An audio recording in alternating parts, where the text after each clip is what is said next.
Assalamualaikum warahmatullahi wabarakatuh. Teman-teman, jumpa lagi dengan Enjoy Channel yang membahas berita teraktual, terhangat, dan sedang menjadi perbincangan publik.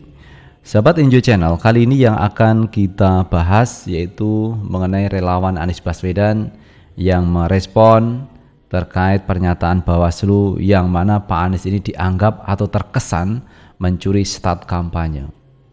Dianggap atau terkesan mencuri start kampanye. Itu kemarin disampaikan oleh pihak Bawaslu. Dan sebelumnya memang ada laporan dari beberapa orang, kelompok orang yang melaporkan ke Bawaslu bahwa Pak Anies dianggap mencuri start kampanye. Dan itu akhirnya teman-teman tidak ditindaklanjuti oleh Bawaslu. Karena Pak Anies tidak melanggar terkait pemilu, apalagi melanggar mengenai pencapresan. Kenapa begitu? Karena Pak Anies memang belum terdaftar di KPU sebagai calon presiden. Bahkan kalau kita lihat, calon wakil presiden Pak Anies pun sampai hari ini juga belum ada. Tetapi yang menjadi pertanyaan dari relawan Anies Baswedan, kenapa pihak Bawaslu kok mengatakan bahwa Anies tidak etis, terkesan yaitu mencuri start kampanye. Terkesan tidak etis. Ini kalimat-kalimat yang sebenarnya tidak tepat disampaikan oleh Bawaslu. Karena apa? Bawaslu itu menolak teman-teman, menindaklanjuti laporan dari warga. Mestinya kalau menolak laporan dari warga, pihak Bawaslu harusnya mengatakan Pak Anies tidak melanggar terkait pemilu. Cukup, tidak usah ditambahi terkesan. Wah, ini bahasa-bahasa yang tidak jelas kalau seperti itu, terkesan. Karena kalau kita bicara hukum itu kan hukum itu pasti teman. A, B, B, C, C kan begitu. Kalau bahasanya terkesan, nah inilah yang direspon oleh relawan Anies Baswedan yang tidak terima dengan bahasa-bahasa seperti itu. Kalau mestinya Bawaslu itu menolak, ya menolak bahwa Pak Anies tidak melanggar terkait tahapan-tahapan pemilu, cukup selesai. Tidak perlu dikatakan bahwa Pak Anies tidak etis, terkesan melanggar terkait pemilu. Nah teman-teman, untuk lebih jelasnya coba kita baca berita, kita ambil dari tempo.co. Relawan protes Bawaslu soal sebut safari politik Anies Baswedan tidak etis. Sekretaris Jenderal Sekretariat Kolaborasi Indonesia (SKI) Raharja Waluya-Jati mengatakan, Badan Pengawas Pemilu Bawaslu perlu mengklarifikasi pernyataan anggotanya Puadi. Pasalnya Puadi menganggap safari politik Anies Baswedan kurang etis dan terkesan mencuri start kampanye. Jadi ada bahasa terkesan dan bahasa yang lain adalah tidak etis. Nah, ini bahasa yang tidak jelas teman-teman dari pihak anggota Bawaslu. Menurut Jati, pernyataan tersebut seperti menghalang-halangi hak rakyat dalam mengakses informasi mengenai partai serta calon presiden yang diusung.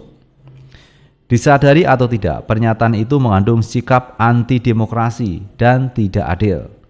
Sikap seperti itu seharusnya tidak tumbuh dalam lembaga penyelenggara pemilu, kata Jati dalam keterangannya Ahad 18 Desember 2022. Dia menjelaskan, aktivitas kampanye dan berbagai bentuk komunikasi antara kandidat dengan parpol mestinya dilihat dari perspektif kepentingan rakyat. Sehingga regulasi maupun kode etik yang ditetapkan oleh penyelenggara pemilu hendaknya bertujuan melindungi hak rakyat dalam mengakses informasi mendalam ehwal kandidat serta capres. Menurut Jati, rakyat perlu mengetahui yang utuh kala memilih pemimpin. Rakyat, kata dia, mesti tahu personalitas serta gagasan calon pemimpinnya, khususnya gagasan mengenai cara memperbaiki kehidupan masyarakat. Untuk mendapatkan pemahaman yang komprehensif mengenai gagasan kandidat, diperlukan waktu yang cukup. Sangat tidak adil jika hak rakyat untuk tahu dibatasi pada masa kampanye saja, kata dia.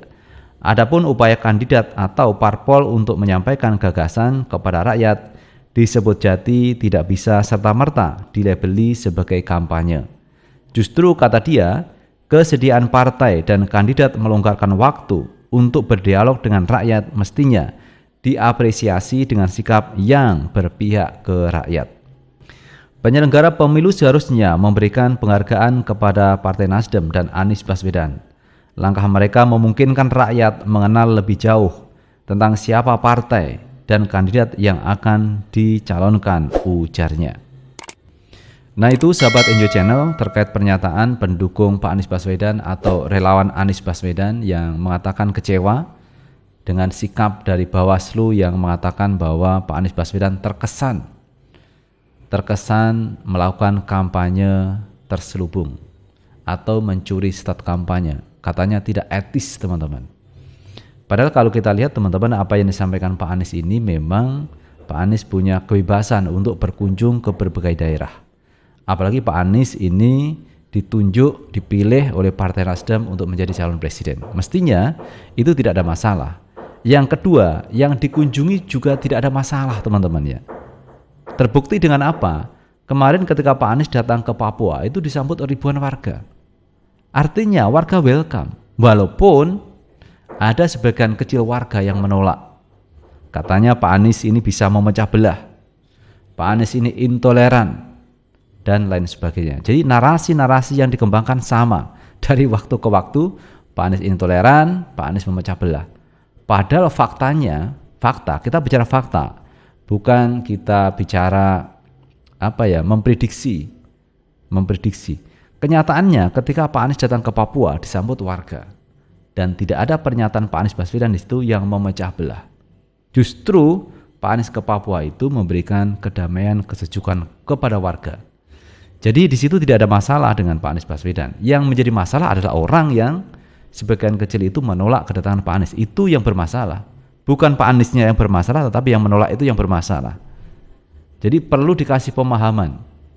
Jadi kalau misalkan mendukung calon presiden lainnya bukan Pak Anies Baswedan, harusnya berpikir juga rasional.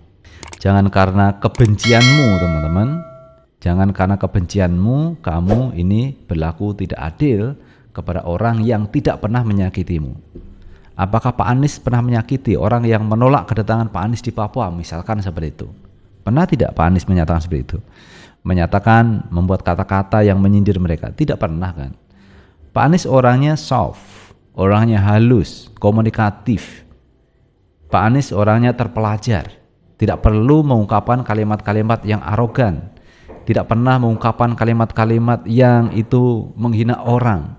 Kan tidak pernah dilakukan Pak Anies. Tetapi itu pun Pak Anies dilabeli intoleran. Pak Anies dilabeli adalah memecah belah, sehingga harus ditolak. Kenyataannya ketika datang ke Papua, Papua adem ayem, tidak ada masalah, tidak ada yang pecah-pecah belah. Jadi siapa sebenarnya yang bermasalah di sini? Yang menolak kedatangan Pak Anies atau Pak Anies sendiri yang bermasalah? Itu yang menjadi catatan teman-teman. Kalau Pak Anies yang menjadi masalah ketika datang ke Papua, pecah belah itu Papua. Ternyata kan tidak terjadi pecah belah. Ini kita bicara fakta. Bukan bicara terkait sesuatu yang tidak terjadi. Bukan bicara sebuah ketakutan. Takut nanti dan nanti. Sesuatu yang tidak pasti. Jadi kalau kita bicara sekarang itu yang pasti-pasti saja teman. Yang real-real saja. Sesuai dengan faktanya. Jangan membuat atau memproduksi berita-berita hoax yang bisa menjadi tidak kondusif.